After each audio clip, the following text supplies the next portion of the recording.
পেয়েছি। এই যে মা ষষ্ঠী, আমার ক্ষীরের ছেলে ফেরত দাও। এই দেখ, এখন কোথা থেকে পাবো বল? তা জানি না, মা আমার ক্ষীরের ছেলে গড়িয়ে দিয়েছে, বিয়ে দিতে নিয়ে যাচ্ছি। রাজামশাই পাটলিনগরে বিয়ে বাড়িতে অপেক্ষা করছেন। আমরা ছেলে নিয়ে পৌঁছলে ছেলের বিয়ে দেবেন। ছেলে নিয়ে না গেলে রাজামশাই আমার মাথা কাটবেন, মায়েরও মাথা কাটবেন। আমার ক্ষীরের ছেলে ফেরত দাও, দাও ফেরত দাও। এই দেখো দেখো দেখো, এ তো মহা মুশকিলে পড়লাম। আমি সব ভাইকে বলে দেবো তুমি দেবতা হয়ে ক্ষীরের ছেলে চুরি করে খেয়েছো। দাঁড়া বাবা, দাঁড়া দাঁড়া, দেখি কি করতে পারি। হ্যাঁ হ্যাঁ হ্যাঁ হ্যাঁ হ্যাঁ, হয়েছে হয়েছে। এই এই ওই দেখ না, ওই বটতলায় আমার ছেলে মেয়ের দল সব খেলা করছে। ওর মধ্যে যে ছেলেকে তোর পছন্দ হয় তাকে তুই নিয়ে যা। হ্যাঁ রে, আমার বরে দৌড়ানি তাকে নিজের ছেলে মতো করে দেখবে। কই কই কাউকে তো দেখতে পাচ্ছি না। এ স্বপ্নের রাজ্য, আমি বর না দিলে কিছুই দেখতে পাবি নে। এই নে তোকে দিব্য দৃষ্টি দিলাম। এবার দেখ, চোখ চেয়ে দেখ, সব দেখতে পাবি।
বাঁদর দেখলো বটগাছতলা ছোট ছোট ছেলে মেয়েতে ভর্তি।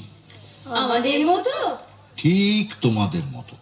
কেউ দস্যি, কেউ লক্ষ্মী, কেউ বাঁশি বাজাচ্ছে, কেউ পায়ের নুপুর বাজিয়ে কচি কচি হাত ঘুরিয়ে নেচে গিয়ে বেড়াচ্ছে।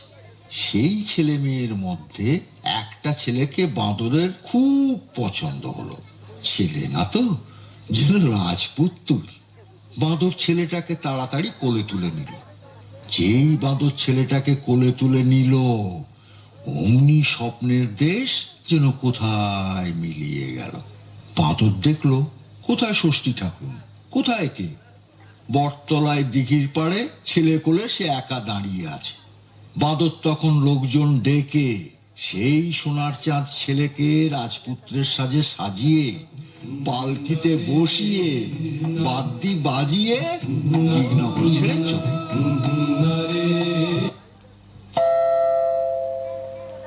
এদিকে বেয়াই বাড়ি বসে রাজা ভাবছেন, বাঁদর তো এখন এলো না, আমার সঙ্গে মিথ্যে কথা বললো।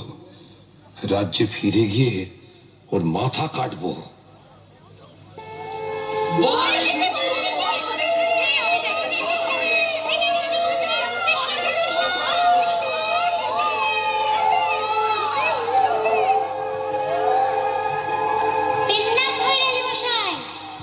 কিরে বাঁদর, আমার ছেলে কোথায়?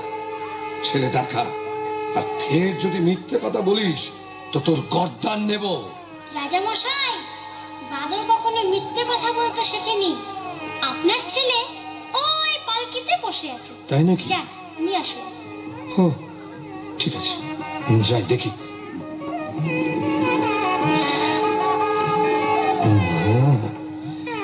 কি সুন্দর! বাদর তো মিথ্যে কথা বলেনি? এসো বাবা, এসো এসো আমার সঙ্গে, এসো এসো এসো এসো এসো। ছেলেকে পেয়ে রাজামশাইয়ের খুব আনন্দ। ছেলের হাত ধরে নিয়ে এসে সবাই বসালেন। পাটলি রাজ্যের রাজা মেয়ের হাত জামাইয়ের হাতে সঁপে দিলেন।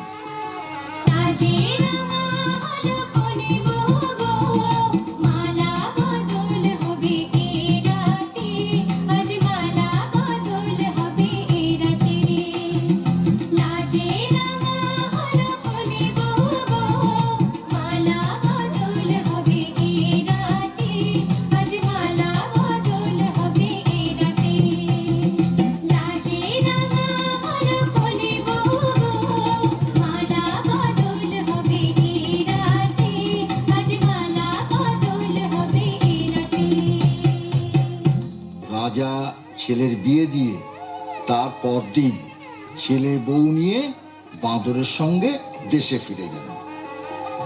এলো লাল চেলিয়ার সিথির সিঁদুর বে, লজ্জা এলো লাল চেলিয়ার সিথির সিঁদুর বে। কে বলবে তুই আমাদের সেই ছোট্ট মেয়ে, কে বলবে তুই আমাদের পুতুল পুতুল মেয়ে, কে বলবে তুই আমাদের সেই ছোট্ট মেয়ে, কে বলবে তুই আমাদের পুতুল পুতুল মেয়ে।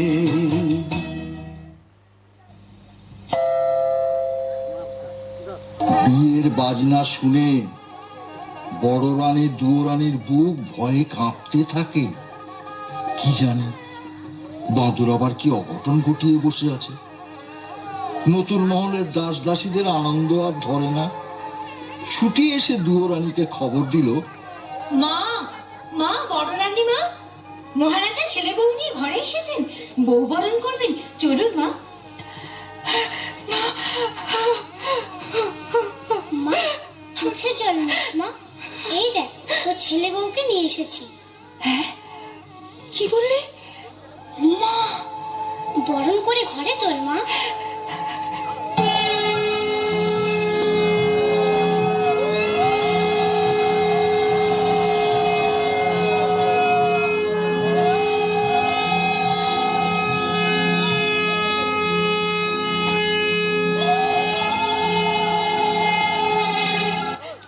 বলেছিলাম না মা, তোর দুঃখ আমি ঘোচাবো। তুই ছেলে পেয়েছিস, ছেলের বউ পেয়েছিস, 7 মহল বাড়ি, 700 দাস দাসী, রাজ স্বামী ফিরে পেয়েছিস। এবার তুই একটু হাস মা, একটু হাস মা। কতদিন তুই হাসিস না। তোর হাসি দেখে আমি মন ভরাই। বনের প্রাণী বনে চলে যায়। না, ওরে না না, তোকে আমি কিছুতেই যেতে দেবো না, কিছুতেই যেতে দেবো না বাছা, না বাছা। তোর জন্য আমি সব ফিরে পেলাম মা। হ্যাঁ, তুই আমার সব, তুই আমার সব, তুই আমার এই বুকের মধ্যে চিরকাল থাকবি বাছা। আমাকে আমাকে মা বলে ডাকে মা, ডাক বাছা, মা, মা, মা, আমাকে মা বলে ডাক, মা, ডাক বাছা, ডাক ডাক। মা, আয় আমার বুকের কাছে আয় মা।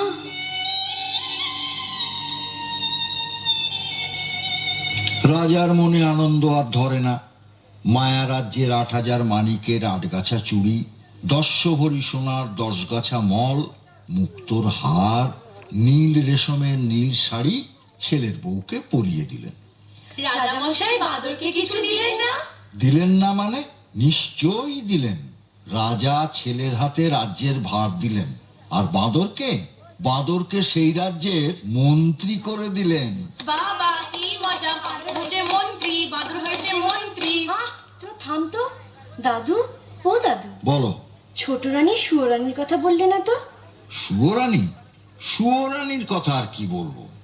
বন্দিশালায় খবর যেতেই সুয়োরানী হিংসায় বুক ফেটে হঠাৎ করে মরে গেল। বেশ হয়েছে, ভালো হয়েছে, যেমন কর্ম তেমন ফল, যেমন কর্ম তেমন ফল।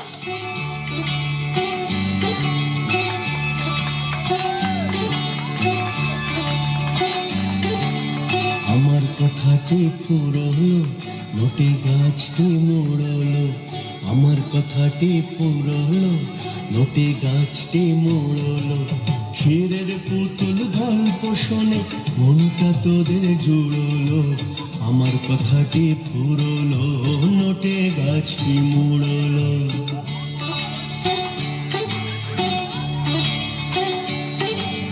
সোনার কাঠির উপর কাঠি ময়নার ঘুম, রূপকথারি দেশে এখন অমিক্স পড়ার ধুম। সোনার কাঠির উপর কাঠি ময়নার ঘুম, রূপকথারি দেশে এখন অমিক্স পড়ার ধুম। আসল সোনা ফেলে সবাই নকল সোনা কুড়লো। আমার কথাটি ফুরলো, নোটে গাছটি মুড়লো। আমার কথাটি ফুরলো, নোটে গাছটি মুড়লো।